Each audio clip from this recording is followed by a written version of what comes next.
ఆనాడు నేను మీ దగ్గరికి వచ్చినప్పుడు మీరందరూ ఒకటే కోరారు. దశాబ్దాలుగా మేము నివసిస్తున్న ప్రాంతం ఇది. మా తల్లిదండ్రుల దగ్గర నుంచి ఇక్కడనే ఉంటున్నారు. మాకు ఇక్కడనే ఈ ఇంటికే మీరు పట్టా ఇవ్వండి, శాశ్వత హక్కు వచ్చే విధంగా చేయండి అని ఆనాడు మీరు నన్ను కోరారు. నేను ఆనాడే చెప్పా, మొదటి సంవత్సరంలోనే ఒక విడత నేను చేస్తాను.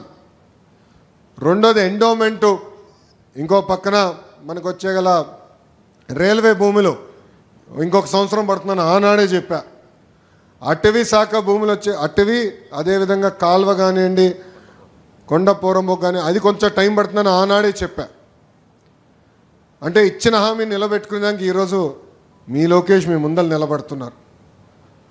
వేదికమైన నాయకులందరూ, అంటే Telugu Desam party, Janasena party, Bharatiya Janata party నాయకులందరూ కలిసికట్టుగా అధికారులతో వచ్చి మీ ఇంటికి వచ్చి కొలతలేసి, మీ దగ్గర నుంచి ఒక కప్పు టీ తాగలేదు, ఒక బాటిల్ నీరు కూడా తీసుకోలేదు తల్లి.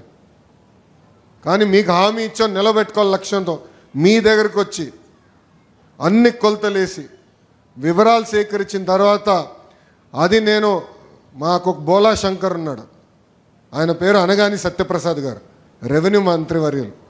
ఆయనకి చెప్పి, అన్న ఇది ఉంది, మా మంగళగిరిలో ఈ సమస్య ఇట్లా ఉంది, మీరు అన్ని రకాలుగా సహకరించాలి, ఇది కేవలం మంగళగిరికే కాదు రాష్ట్ర ప్రజలకి పనికొచ్చే జియో అవుతుంది, దయచేసి మీరు కూడా సీరియస్గా తీసుకోమని అంటే, ఆయన ప్రోత్సాహం మేరకు ఈరోజు మొదటి విడతలో సుమారుగా, అంటే ఇంకా రోజు రోజు పెరుగుతున్నాయి, కానీ ఇప్పటికీ దాదాపు 3200 కుటుంబాలకి ఉచితంగా ఇంటి పట్టాలు ఎన్డీఏ ప్రభుత్వం అందజేస్తాం జరుగుతుంది.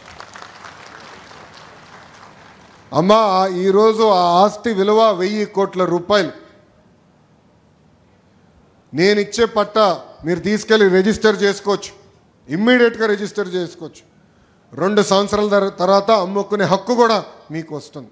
అంటే శాశ్వత హక్కు ఈరోజు ఎన్డీఏ ప్రభుత్వం మీకు అందజేస్తుంది. ఇది మనందరికున్న దశాబ్దాల కళ. మీరందరూ నాకు చెప్పింది ఈ విషయమే. ఆ హామీ నిలబెట్టుకునేదానికే మీ లోకేష్ మీ ముందర నిలబడ్డారు. ఒక లక్ష్మీ నరసింహస్వామి గుడి ఏమి, అది కూడా అభివృద్ధి కార్యక్రమం మేము చేస్తున్నాం, అది కూడా డెవలప్ చేయాలని నిర్ణయం తీసుకున్నాం. భూగర్భ డ్రైనేజ్ విషయం ఇప్పుడే చెప్పా, పార్కులు చెరువుల విషయం చెప్పా, 100 పడకల ఆసుపత్రి విషయం చెప్పాను.